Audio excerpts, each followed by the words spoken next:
शारदा, श्री सरस्वती ज्योतिष ज्ञान गंगा इस परिवार में एक बार फिर से आपका स्वागत है।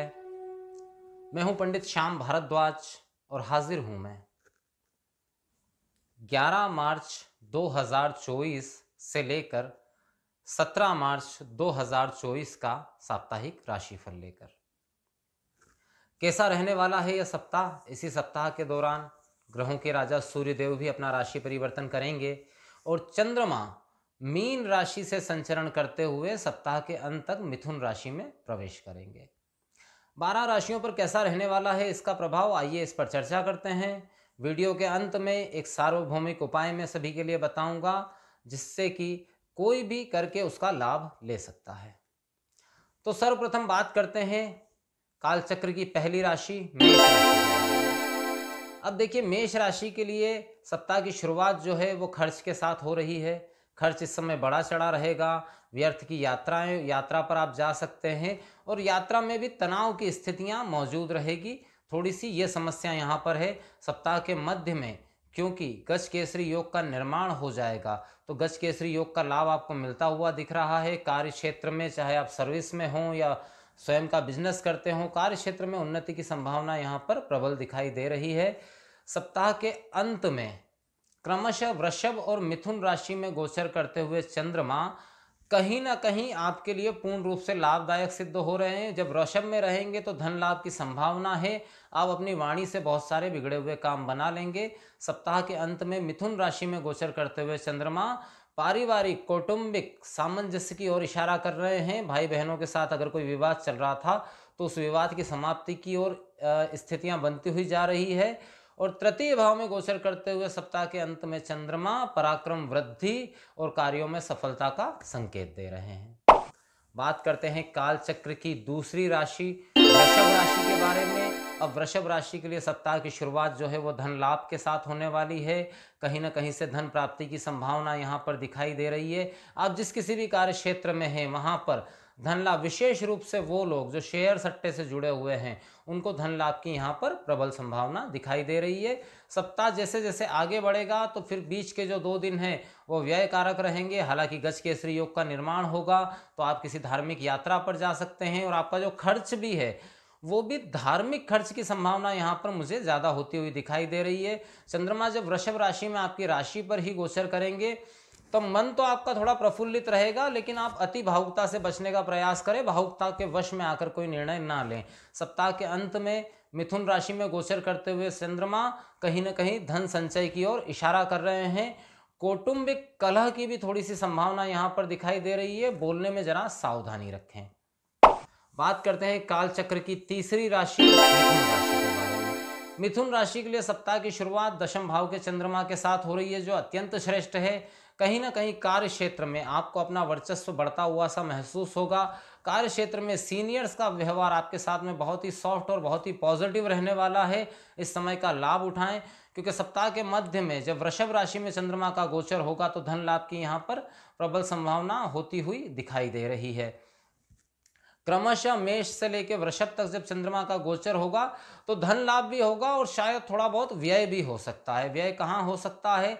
तो घर परिवार के खर्च में जो व्यय होता हुआ यहाँ पर दिखाई दे रहा है। सप्ताह के अंत में मिथुन राशि की स्वयं की राशि पर आते हुए चंद्रमा कहीं ना कहीं आपके प्रभाव में वृद्धि करने वाले साबित होंगे। आपकी वाणी के प्रभाव में वृद्धि करने वाले साबित होंगे। इस समय आप जो भी कमिटमेंट करेंगे वो आप बहुत जल्द पूरा कर लेंगे।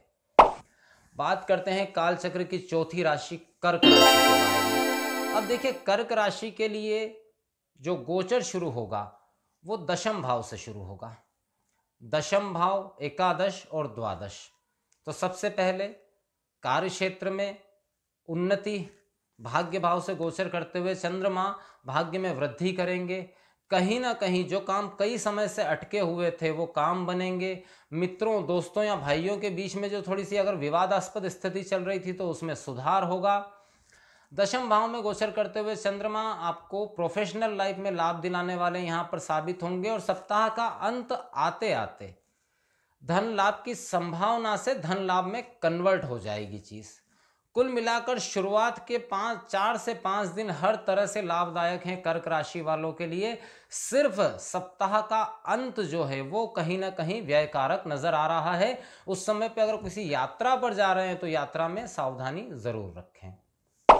बात करते हैं काल चक्र की 5वीं राशि सिंह राशि। अब सिंह राशि के लिए गोचर शुरू होगा 8वें भाव से। तो स्वास्थ्य का ध्यान रखना है, व्यर्थ की यात्रा नहीं करनी है, अगर कोई लेन देन है तो थोड़ा सा रुक जाएं, अगर किसी को पेमेंट देना है, अगर कोई उधार किसी को कुछ देना है तो ध्यान रखें सावधानी से, क्योंकि इस समय पे अगर कोई धन दे दिया गया तो उसके लौटने की संभावना बहुत कम, यानी कि मान के चलिए नहीं के बराबर रहेगी। तो शुरुआती 2 दिन जरा इस मामले में सावधान रहें। चंद्रमा का गोचर जब भाग्य भाव में होगा गज केसरी योग के साथ में, तो प्रबल भाग्य बनेंगे यहाँ पर चंद्रमा, और भाग्य की वजह से आपको कोई बड़ा लाभ होता हुआ दिखाई दे रहा है। फिर वृषभ राशि में गोचर करते हुए चंद्रमा कार्य क्षेत्र में आपके सॉफ्ट और आपके अच्छे व्यवहार की वजह से लोग आपकी प्रशंसा करेंगे, लेकिन ठीक उसी समय पर घर पर माता या पत्नी के स्वास्थ्य में भारी गिरावट आ सकती है, ध्यान रखें। सप्ताह का अंत धन लाभ कराने वाला है निश्चित रूप से। एकादश भाव में पहुंचे हुए चंद्रमा कई समय से अगर कोई धन अटका हुआ था तो उसके प्राप्ति की प्रबल संभावना को दिखा रहे हैं। बात करते हैं काल चक्र की 6 नंबर की जो राशि है कन्या राशि। कन्या राशि के 7वें भाव से चंद्रमा का गोचर शुरू होगा, तो पति पत्नी के बीच में थोड़ा खटराग विवाद की स्थितियां यहां होती हुई दिखाई दे रही है। पार्टनर के साथ में मृदु व्यवहार रखें, किसी भी जिद पर ना अड़े तो सब कुछ ठीक रहेगा, अन्यथा थोड़ी सी खटपट पति पत्नी के बीच में यहाँ पर होती हुई दिखाई दे रही है। पार्टनरशिप में अगर आपका व्यापार है तो वहाँ भी कुछ विघटन की संभावना दिखाई दे रही है। अष्टम भाव में गोचर करते हुए चंद्रमा गज केसरी योग का निर्माण कर रहे हैं। आप भले ही धन लाभ वाली स्थितियां ना भी बने, लेकिन आप अंदर से अच्छा महसूस करेंगे। कहीं ना कहीं आपका ध्यान जो है वो ईश्वरीय आराधना और आध्यात्म की तरफ आपका झुकाव जो है बढ़ेगा। भाग्य भाव में गोचर करते हुए चंद्रमा आपको धार्मिक बना करके रखेंगे और भाग्य का सहयोग दिलवाएंगे। इस समय पे वो कार्य जो भाग्यवश अटक गए थे वो सारे कार्य बन जाएंगे। सप्ताह के अंत में 10वें भाव में मौजूद चंद्रमा कार्य क्षेत्र में आपके दबदबे को बढ़ाने वाले साबित होंगे, क्योंकि राहु के नक्षत्र में रहेंगे चंद्रमा, तो कार्य क्षेत्र का विस्तार होगा, आपका दबदबा बढ़ेगा, आपका वर्चस्व बढ़ेगा। तो शुरुआत थोड़ी सी धीमी है, लेकिन बाकी पूरा सप्ताह बहुत बेहतरीन है कन्या राशि वालों के लिए। बात करते हैं काल चक्र की 7वीं राशि तुला राशि के बारे में। अब तुला राशि के 6ठे भाव से यह गोचर शुरू होगा। अच्छा है, इसमें कोई खराबी नहीं है। 6ठे भाव से गोचर करते हुए चंद्रमा कहीं ना कहीं शत्रुओं पर आपको हावी करवाएंगे, लेन देन के मैटर क्लियर करवाएंगे। स्टूडेंट जो प्रतियोगी परीक्षा की तैयारी कर रहे थे उनका थोड़ा माइंड डिस्ट्रैक्ट रह सकता है, बाकी लोगों के लिए बहुत पॉजिटिव संकेत है। सप्ताह के जब आगे बढ़ेंगे और चंद्रमा युति करेंगे गुरु के साथ में गज केसरी योग में, तो पत्नी के साथ अगर कोई विवाद चल रहा था पति या पत्नी के साथ में फैमिली लाइफ में, तो उस विवाद का निपटारा होगा। दोनों के बीच प्रेम संबंधों में वृद्धि होगी, प्रेम में वृद्धि होगी, विश्वास में वृद्धि होगी।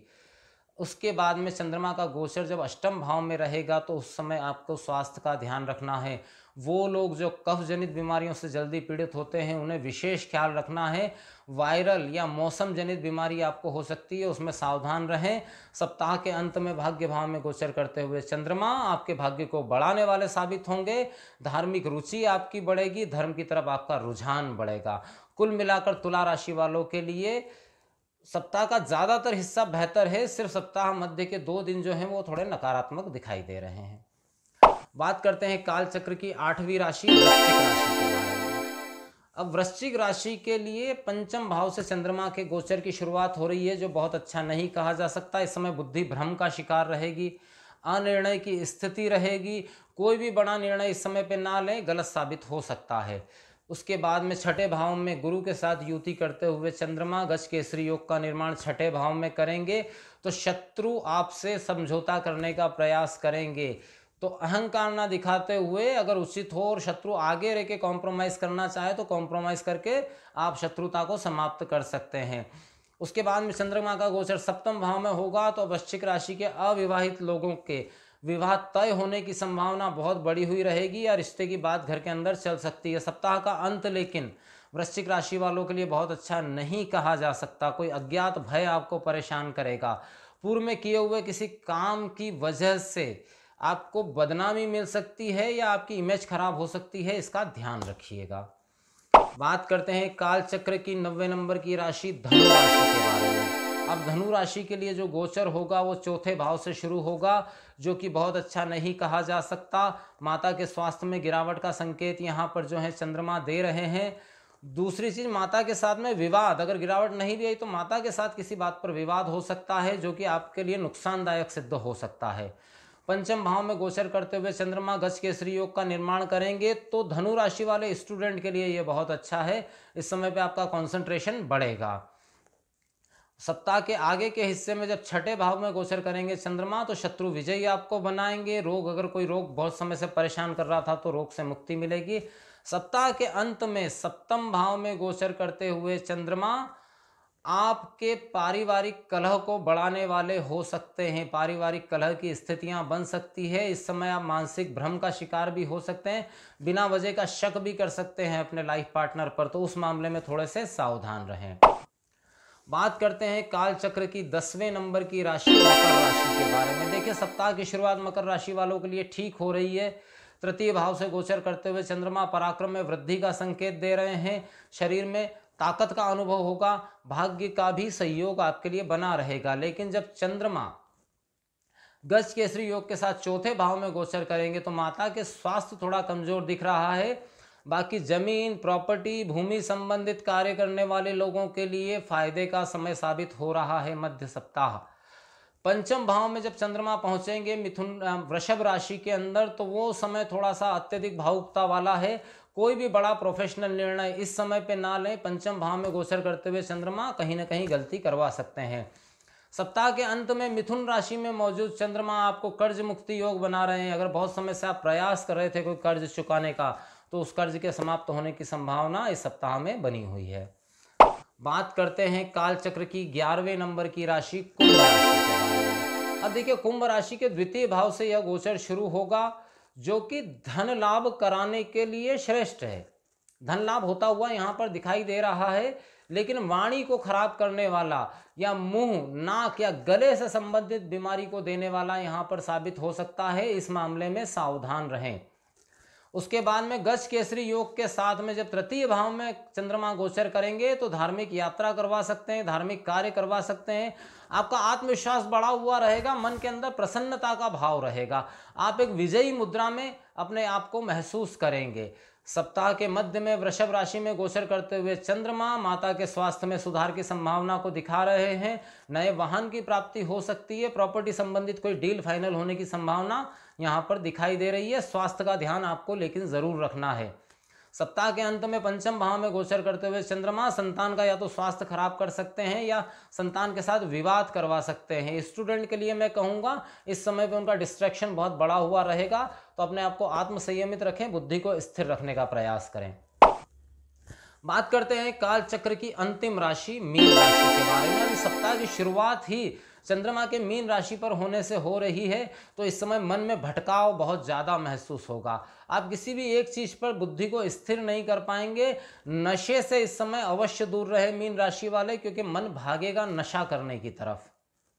सप्ताह के अगले हिस्से में गज केसरी योग के साथ द्वितीय भाव में जब निर्माण होगा चंद्रमा और गुरु का, तो धन लाभ की प्रबल संभावना यहाँ पर दिख रही है। धन लाभ होगा ही, निश्चित जान के चलिए। आगे के समय में वृषभ राशि में गोचर करते हुए चंद्रमा पराक्रम भाव से जब निकलेंगे तो पराक्रम में वृद्धि करेंगे, माता के स्वास्थ्य में सुधार करेंगे और भाग्य का कहीं ना कहीं सहयोग दिलवाएंगे। सप्ताह के अंत में चौथे भाव में गोचर करते हुए चंद्रमा वाहन के खराब होने का संकेत दिखाई दे रहा है, या माता के स्वास्थ्य को खराब होने की संकेत दिखाई दे रहा है, जहां जिसकी वजह से आपका खर्च बढ़ा हुआ रह सकता है। तो मीन राशि वालों के लिए शुरुआत थोड़ी धीमी है, बीच का हिस्सा अच्छा है और अंत जो है वो थोड़ा सा फिर डिस्टर्बेंस वाला है। तो ये था 12 राशियों का साप्ताहिक राशिफल 11 मार्च 2024 से लेकर 17 मार्च 2024 तक का।